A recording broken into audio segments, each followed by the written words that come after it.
We are going to look at today just a simple overview of the Christian Bible. How is it structured? What does it contain? And many people are surprised that the Christian Old Testament and the Judaic Jewish Bible have the same content. They're based on the same ancient manuscripts. The Hebrew language, something called the Masoretic text, which was written in Hebrew, which Christians and people who belong to Judaism have taken those original manuscripts, the Masoretic text, and translated them into the Old Testament for the Christians and the Jewish Bible, also called the Tanakh, for those who follow Judaism. Now we're going to turn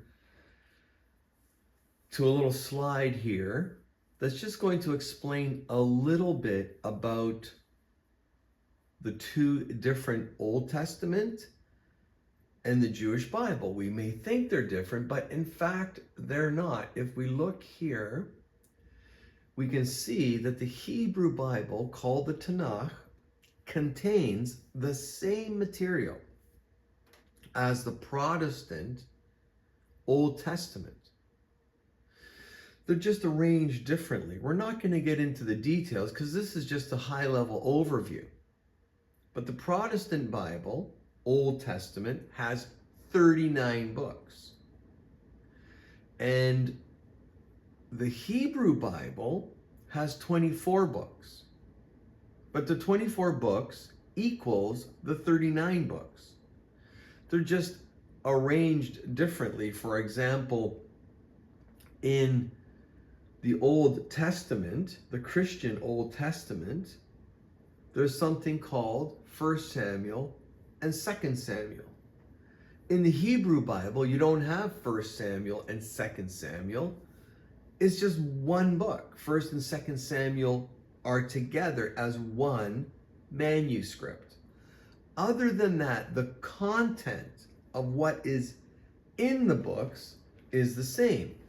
Now, that's why when I took this book here, well, let's see if I can center it somewhat.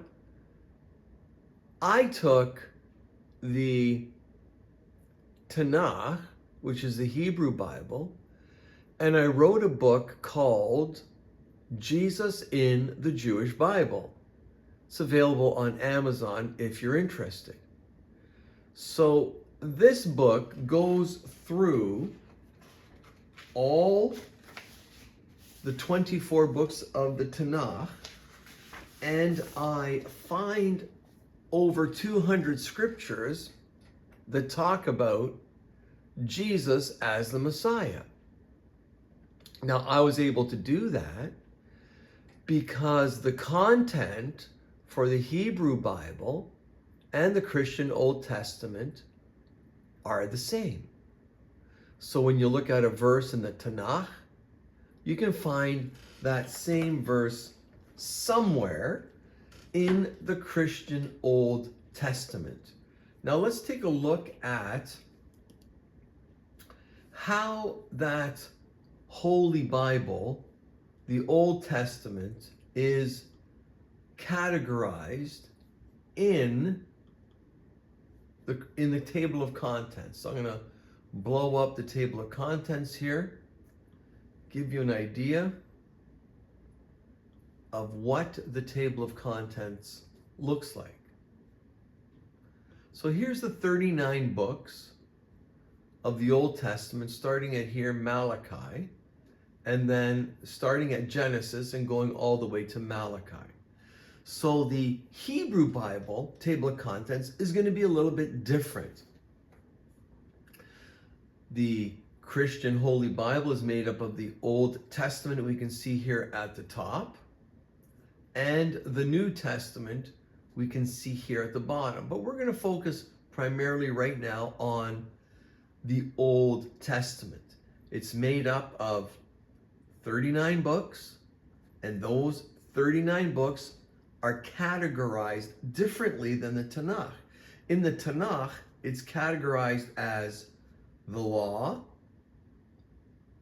the Psalms, and the prophets, or the law, the writings, and the prophets.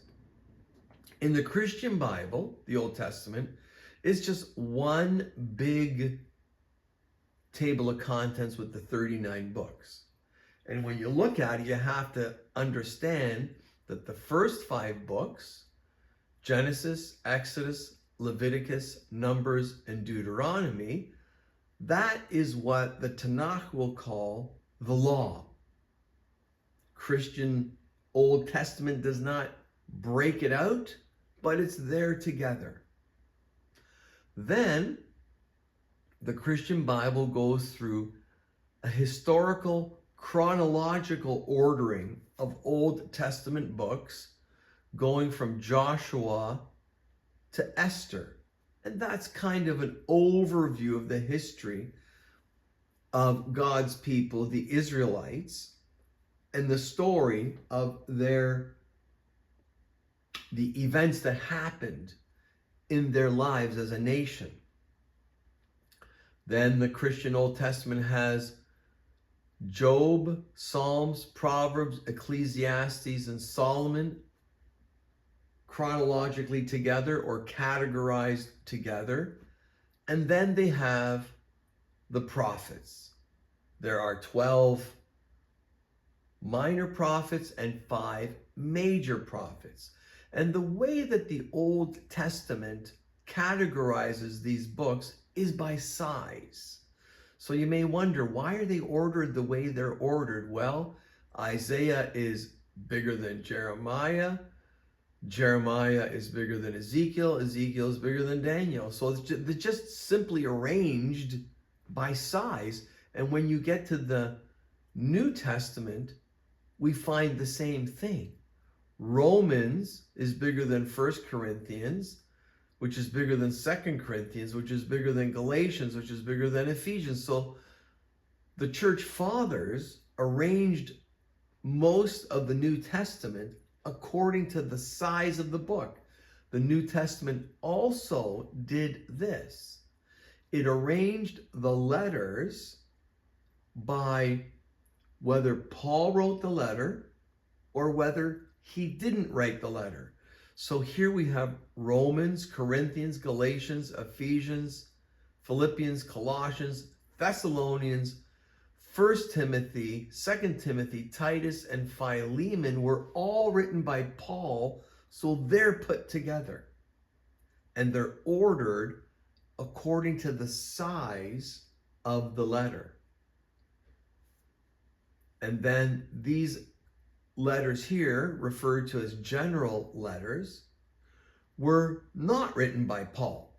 Hebrews, some people say he wrote it, some people say he didn't. James, Peter, John, and Jude, and the book of Revelation.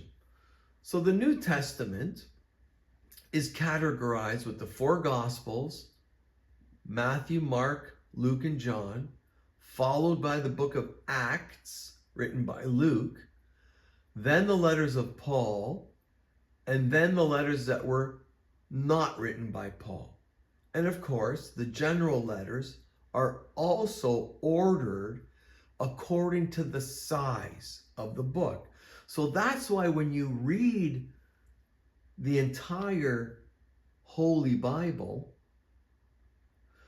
you're not reading something that's a novel that's organized chronologically.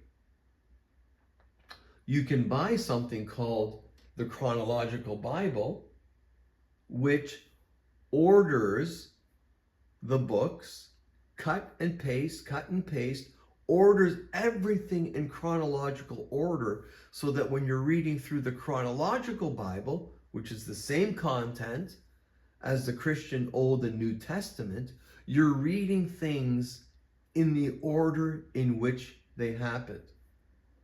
It's a fascinating thing to do. I've done it several times, and you really get the sense of what is the storyline of the Bible. For example, in this table of contents, we see here the book of Psalms is down over here. So the book of Psalms has 150 Psalms, and they're all put together. Doesn't matter when they were written, they're put into the book of Psalms. In the chronological Bible, for example, you would be reading through where David commits adultery with Bathsheba. After he does that, he writes Psalm 51, where he asks God to forgive him of his sin. In the chronological Bible, you will find Psalm 51 right after the story of David's tragic fall from grace for what he did. He had committed adultery with Bathsheba, and he had her husband murdered to try to cover up his adultery. And then we read Psalm 51 and we carry on with the story of David. So that's kind of just a big picture overview of the Christian Old Testament. It's a pretty big book, over 1,000 pages. It takes about a year to read. You can read it quicker than that. And I encourage you to pick up the Bible and give it a read.